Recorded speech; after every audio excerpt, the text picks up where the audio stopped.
नमस्कार दोस्तों जी, knowledge story में आपका स्वागत है। आज मैं आपके लिए लाया हूँ एक ऐसी यात्रा की कहानी जो कि भरपूर रोमांच से भरी हुई है और भरपूर इसमें प्राकृतिक सौंदर्य भी है। मैं बात कर रहा हूँ जम्मू से लेके बनिहाल तक का जो रेलवे ट्रैक है, उस रेलवे यात्रा की कहानी। ये भारत की सबसे शानदार रेलवे ट्रैक है और इस पर यात्रा करना किसी रोमांच से कम नहीं है। पहले मैं जम्मू से कटरा के रेल मार्ग की बात करूं तो इसकी लंबाई लगभग 25 किलोमीटर है और ये 25 किलोमीटर का जो सफ़र है वो जब आप करोगे तब आपको लगेगा कि जैसे आप किसी हवाई जहाज़ में बैठे यात्रा कर रहे हो। ये 25 किलोमीटर की लागत 1132.75 करोड़ रुपए रही इसकी।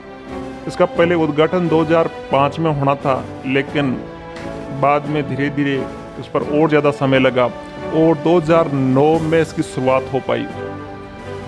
कटरा तक जाने वाला ये रेल मार्ग एशिया की तीसरी सबसे बड़ी सुरंग पीर पंजाल सुरंग से होकर गुजरता है। जब आप इस यात्रा में जाते हो तो कभी आपकी ट्रेन ऐसे लगती है कि जैसे ज़मीन पे चल रही है और कभी कभी तो वो ट्रेन ऐसे लगती है जैसे कि आकाश में उड़ रही हो। इस जो सफ़र है इसका, उसमें बहुत सारे सुरंगें आएगी, बहुत सारे पुल आएंगे। इसमें 7 सुरंगें आएगी और 30 छोटे बड़े पुल आएंगे। जब इस ट्रेन में बैठे आप किसी सुरंग में घुसते हो तो आपको ऐसा लगता है कि जैसे दिन में रात हो गई हो। पूरा अंधेरा छा जाता है सुरंग में और कई सुरंगों में उन पहाड़ों से टपकता हुआ पानी ऐसे महसूस करवाता है कि जैसे ट्रेन बादलों के बीच से गुजर रही हो। बिल्कुल पूरी ट्रेन भीग जाती है। उसके बाद में जब सुरंग से बाहर निकलकर एक नदी पे बने पुल से होकर जब ट्रेन गुजरती है तो ट्रेन की खिड़की से आप देखोगे तो यूँ लगता है बिल्कुल छोटी सी नदी दिखाई देगी ऊपर से, बिल्कुल सफ़ेद रंग की नदी, और आपको ऐसे एहसास होगा कि जैसे आप आसमान में हो। इन 7 सुरंगों और 30 छोटे बड़े पुलों को पार करते हुए आप कटरा तक पहुंचोगे जम्मू से, और इस 25 किलोमीटर के सफ़र में 10 किलोमीटर तो आप सुरंगों में बिताओगे। यहाँ कई ब्रिज 80 मीटर तक ऊंचे हैं। एक ब्रिज की ऊंचाई 85 मीटर की ऊंचाई है। उस ब्रिज के ऊपर से जब ट्रेन गुजरती है तो जैसे आपके पंख लग गए हो, ऐसा अनुभव आपको होता है। चारों तरफ प्रकृति का सौंदर्य, नदियाँ, झरने आपको देखने को मिलते हैं। पहले इस ट्रेन की यात्रा करने से पहले जो साधन था वो बसों से जम्मू से कटरा जाया जाता था और वहाँ वैष्णो देवी के दर्शनों के लिए बहुत सारे दर्शनार्थी भक्त जाते थे। लेकिन मैंने भी जब देखा कि जम्मू से जब कटरा में बस में बैठ कर जाते हैं तो उनका घुमावदार जो NH 44 है, उनमें बहुत ही घुमावदार सड़कें बनी हुई है और लगभग उस बस में बैठे हुए 90% लोगों को उल्टियाँ होने लगती थी। और बहुत ही वो भी सफ़र रोमांचकारी था, लेकिन उससे भी शानदार सफ़र इस रेलवे का है। अब इस जो रेलवे का प्रोजेक्ट है उसको कटरा से आगे बनिहाल तक इसको जोड़ा गया है। और इसमें भी एक और अच्छी खबर ये आ रही है कि जो कटरा से बनिहाल रेलवे ट्रैक है उस पर एक केबल ब्रिज का निर्माण 2022 तक करवाया जाएगा।